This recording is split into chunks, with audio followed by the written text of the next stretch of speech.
tive 4 casamentos longos. Eu sei que você vai me perguntar isso uma hora aí, de como é que eram as relações, mas eu sei que hoje não é mais assim. Agradeço a Nossa Senhora das Lésbicas, porque é horrível, mas as lésbicas eram muito monogâmicas sempre, muito casadoras, muito cruz, meu Deus do céu, que chatice que era isso. Hoje não é mais assim, é bem mais livre, né? Ninguém é de ninguém e tal. Mas eu com 64 anos, enfim, fui da parte das casadoras, mas sempre com muita paixão. Então, esse meu casamento com essa menina, que de fato nós nunca moramos juntas, cada uma na sua casa, mas ele durou 10 anos, até mais, né? Fomos para a faculdade, eu fui para a faculdade de História na USP em 76, 77 já tinha movimento estudantil, ela estudava numa faculdade particular, fazia belas artes, artes plásticas, numa faculdade particular que não tinha mobilização, e a USP tinha. Então, um dia que tinha, vão para lá, vão para cá, vão para lá, vão para cá, para a USP, vão para passeata e tal. Então, nossa vivência aí política, né, contra a ditadura, o mote da luta dos estudantes naquela época era pelas liberdades democráticas, era para isso que a gente saía na rua e enfrentava a cavalaria, cachorrão da polícia. Eu, no prédio de História, tudo acontecia lá, na História e Ciências Sociais, História. Eles são um de frente para o outro, muito próximos. Então, nosso namoro começa a se dar à noite. Eu trabalhava durante o dia inteiro, morava no ABC, em Santo André, e fazia faculdade, tinha que entrar às 7h30, lá no Butantã. Aí eu ia com um carro velhinho do meu pai, que eu tive que, né? Ela tinha um Fusca vermelho, eram os carros, né, da época, e o do meu pai era uma variante vermelha também, e lá ia eu e tal, e era ótimo, não tinha, como chama, controle de velocidade, você andava quanto você queria, então eu ia correndo naquela Avenida dos Bandeirantes para chegar na cidade universitária, pegar a aula e tal. E o nosso casamento, embora cada uma morasse numa casa, mas enfim, ela tinha um apartamento na praia, em São Vicente, a gente ia direto para lá, e toda a nossa vida cultural se dava aqui em São Paulo, tanto estudar quanto teatro, shows, tudo. A gente não tinha amigos lá, pessoas que a gente convivia, mas era mesmo só eu e ela e eu e tal. Consumo de drogas, cigarro comum e álcool, né? Evidentemente, eu comecei a fumar muito cedinho e beber também, com 13 anos de idade. E ainda heterozinha, nos bailinhos de garagem, e aí bebia e tal. Enfim, a gente bebeu muito, a gente abusava do álcool, mas também não tinha nenhum problema de dirigir alcoolizado. E a gente tinha uma vida cultural bastante intensa, e essa vida política que começou a se intensificar aí, né? Então, vai ter caminhada, vai ter passeata, vai ter concentração na São Francisco, vamos, e sempre correndo da polícia, e sempre, até a gente ir para a PUC, em 1977, fomos lá para frente da PUC, todas as manifestações proibidíssimas, os estudantes sempre perseguidos, e eu fui presa. Quem deu a ordem de prisão era o secretário de Segurança Pública, o Erasmo Dias, um baita de um fascista, né?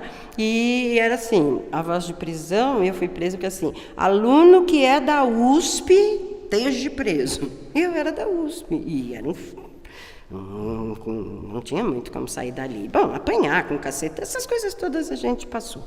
Eu passei e tal. Eu usava lente de contato, as bombas de gás lacrimogêneo de efeito moral acabavam com os meus olhos. Eu tinha que me virar de alguma maneira para tentar lavar, colocar água ali, senão eu não enxergava, não conseguia correr da polícia, enfim. Então era um namoro agitado, gostoso, que também nos unia muito pelas liberdades democráticas e tal. Quando nós fomos presos, porque foram presos quase em torno de 1.000 alunos, 700 a 1.000 alunos aquela noite, dessa invasão da PUC, e nós fomos levados para o Tobias de Aguiar, ali na rua Tiradentes, porque tinha que caber, né, todo mundo lá. Aí, de repente, eu vejo a minha namorada entrar. Mas ela não era da USP. Por que ela estava presa? Ela era de uma particular. Então, eu falei, ai meu Deus do céu, lá estamos juntas nós de novo.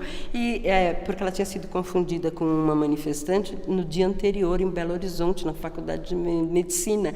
Ela tinha um cabelo assim, bem Gal Costa, na época, e a menina tinha mesmo, parecia mesmo com ela, e eles juntaram ela e levaram, né?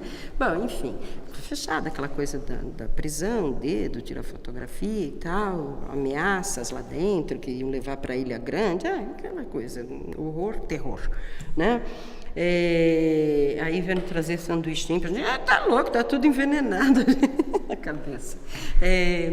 Enfim, e fomos até que em 78 é chamado uma semana de minorias, de debate na USP para falar de minorias. Um dia movimento negro, um dia as feministas, indígenas, mulheres.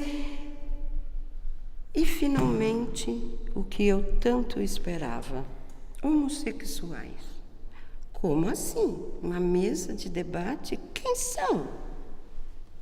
Agora chegou. Porque mesmo no movimento estudantil, a primeira vez que eu fui para as ruas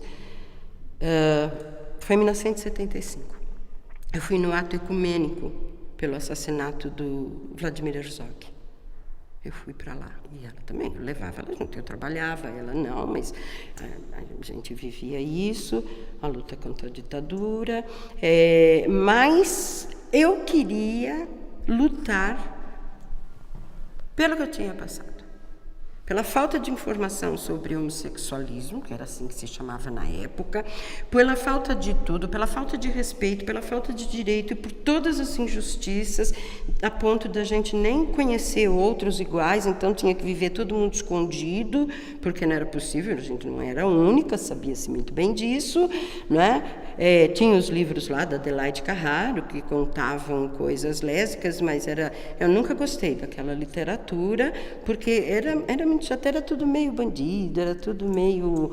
muito preconceito, muito moralismo, e eu acho que ela só conseguia sobreviver no mercado por conta disso, e morria no final, e os filmes também que se faziam, que passavam no cinema, que nós íamos assistir, uma sempre morria no final e a outra ficava com um homem. Era tudo tenebroso, esse mundo não existia, não era real, não era verdade, não para nós, né? Chatos, muito moralista, né? Mas, enfim, ela passou pelo que passou, né? A fortíssima repressão, foi horrível a história de vida dela, bastante conhecida já. Eu também escrevi um artigo no livro de homossexualidade e ditadura militar, que o Renan Quenalha e o James Green organizaram. Eu tenho lá um artigo sobre lésbicas em que eu pude me aprofundar bastante mais na vida dela. Eu abro com ela e, enfim, vou contando toda a história aí do movimento, né? Bom, em 78, a mesa de debates. Aquilo, para mim, é nisso. Se tem gente que vai falar sobre isso, é hoje. Aí, lá foi ela também, ela saiu da faculdade dela, fomos lá para a mesa. Já tinha o Lampião, que a gente vinha, em Santo André não tinha, e nós morávamos lá. E a gente vinha comprar numa banca que era esquina da Ipiranga com a São Luís. Ali tinha. Aí vinha, imagina, aquilo, o Lampião foi um holofote. Foi a coisa mais importante que aconteceu. Foi a coisa mais importante que aconteceu, foi ter existido o Lampião. Bom, vamos para o debate. Então, tinha homens na mesa, gays na mesa, e a outra visão, que era de São Paulo, mas fazia o Lampião também, era conselho editorial e tal. Eu ouvi aquilo, eu não queria nem ouvir. Eu não sei, se você me falar assim, repete uma pergunta que foi feita para eles, eu só queria que acabasse o debate para eu perguntar quando vai ser a próxima reunião. Aonde vocês estão? Onde vocês ficam? E foi exatamente o que eu fiz. Eu não me recordo de nenhuma pergunta que fizeram, nenhuma resposta que eles... Nada. Eu só queria que acabasse. E quando acabou, eu na beira da mesa, juntou gente para perguntar e tal, coisa. Não, primeiro eu. E eles me deram muita atenção porque não tinha mulheres no grupo, não tinha lésbicas no grupo. Essa formação que estava sentada ali é o que viria a ser o Grupo Somos mesmo. Então, isso era uma quinta-feira à noite e eu falei, onde vocês se reúnem, onde vocês estão, quando vai ser a próxima reunião, me dá o endereço agora, eles já me passaram um endereço. Em Pinheiros, no próximo sábado. Lógico que nós duas estávamos lá. Ao chegar, tinha uma menina, que era de Campinas, de nome Maria, mas ela não falava. E aí chega uma pessoa assim, tipo eu, imagino, não? Nós somos as duas primeiras a entrar no Grupo Somos. As duas primeiras. E logo depois veio uma enxurrada de lésbicas, já eram umas 30. Então, foi muito legal, porque ali eu falei, é esta a luta que eu quero. Em 77, 76, 77, eu dava o meu carro para que o Libelu, né, que era o Liberdade de Luta, fizesse todos os corres que precisavam. Certo? Pegar coisa na gráfica, o movimento estudantil, pegar coisa na gráfica, levar não sei, para casa, para o hospital, o que precisasse. Mas eu não. Nada de entrar em partido não tinha, né? Tudo clandestino e tal, mas tinha umas organizações. Não, eu não queria. Eu sempre amava a autonomia. Eu não queria. Nem sindicato, nada. Não queria, nada. Eu trabalhava numa metalúrgica e fui nas greves operárias em São Bernardo, quando o Lula era dirigente sindical, mas nem sindicato, nada daquilo me interessava. Me interessava a luta, o movimento, o ativismo, a defesa, o combate contra o que agora a gente chama de homofobia, né? Mas era aquilo que me interessava. Então, para mim, foi muito, muito importante. E quando nós entramos, e aí já éramos um grupo grande de mulheres, a gente, puxa, os caras são machistas, nossos melhores amigos, finalmente tínhamos gay, finalmente tinha conhecido. Aí a gente conheceu o Ferros Bar, grande referência. Aí foi maravilhoso, né? Conhecemos a Noite Lésbica em São Paulo, tinham outros bares, tinham boates, aí a gente via iguais o tempo todo. Meu convívio com héteros era trabalho e família. O resto, todos os meus amigos e amigas eram gays ou lésbicas, isso era maravilhoso, né? E a gente lutava, e lutava muito, fazia muitas coisas dentro dos Somos, mas os gays, nossos amigos, nossos parças, 99% eram bem machistas, e aí eu lembro muito bem do James Green e do Trevisan dizendo, não, vocês entraram no Somos, vocês estão no Somos, mas vocês têm que ir para o movimento feminista também, levar essa discussão do movimento homossexual lá para dentro e trazer a discussão do feminismo aqui para dentro, porque vocês reclamam que nós somos machistas, e a maioria aí é mesmo, nós somos sim, né? Então vocês são a responsável. Então, abre outra porta gigantesca, que foi o movimento feminista também para nós. Já estávamos na comissão organizadora do segundo encontro da mulher paulista no Tuca, né, na PUC, que se passava no 8 de março. Aff, Maria, ali tinha um grupo de esquerda, o MR8, meu Deus do céu, o que foi aquilo? Elas ali querendo derrubar a ditadura como se nós não quiséssemos, Nós éramos uma perfumaria, uma coisa inútil, a luta era geral, pela derrubada da ditadura, pelas lutas democráticas, por creche para as mulheres, não se falava de sexualidade, nós éramos uma aberração. Aí, encarar a violência dentro do movimento feminista. Foi terrível o que também fizeram com a gente. Não davam a voz, não davam inscrição, jogaram o nosso cartaz no...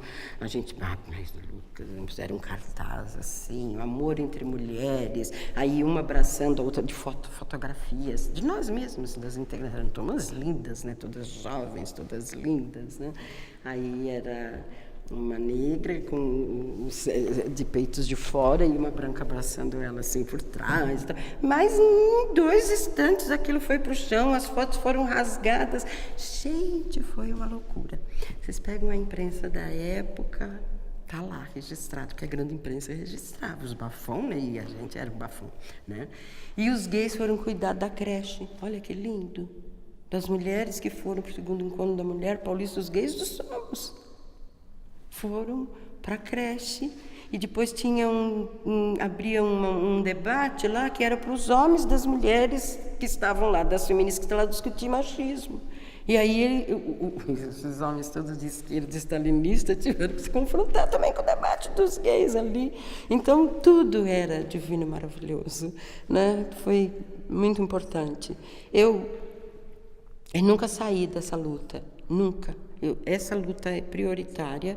O feminismo das lésbicas. As lésbicas têm um feminismo que não é o heterofeminismo, né? Essa luta foi prioritária para mim. Então, é o que marca a minha vida. A minha vida é marcada por conta dessa história de vida que eu tive, de repressão à homossexualidade, de achar um canal para politizar isso, de lutar por isso. Então, o meu ativismo político sempre à esquerda, sempre, mas sem nunca ter sido filiada a nenhum partido político. A coisa que eu tenho mais orgulho na minha vida, aí não sei se a gente pode finalizar ou não aí, mas a coisa que eu tenho mais orgulho da minha vida é de sempre ter falado a minha própria voz. Eu nunca fui ventríloca, nem de partido político, nem de sindicato, nem de confederação, nada. Eu sempre fui autônoma, amo a autonomia, acho que é a grande saída para as lutas sociais, e esse é o meu grande orgulho da história, assim, do meu ativismo. Minhas bandeiras são um arco-íris, lilás, a cor do feminismo, mas não tem tucano, não tem estrela, não tem foice martelo, não tem outros símbolos que não os pelos quais eu lutei e luto até hoje. Eu sou ativista até hoje. Claro que hoje estou dando essa entrevista para vocês, então eu estou fazendo alguma coisa, né? Dentro do Somos, nós criamos o primeiro grupo de lésbicas organizadas no Brasil, que foi o Lésbico Feminista, tá? Que quando a gente fez a discussão de que nada era lésbico. Como que a gente chamava LF, lésbico feminista? Aí mudamos para GALF, Grupo de Ação Lésbica Feminista. Pronto, estava resolvido o nosso problema, e tem lésbica que até hoje ainda não resolveu. Ainda está lá no lésbico feminino, no lésbico sei lá o quê.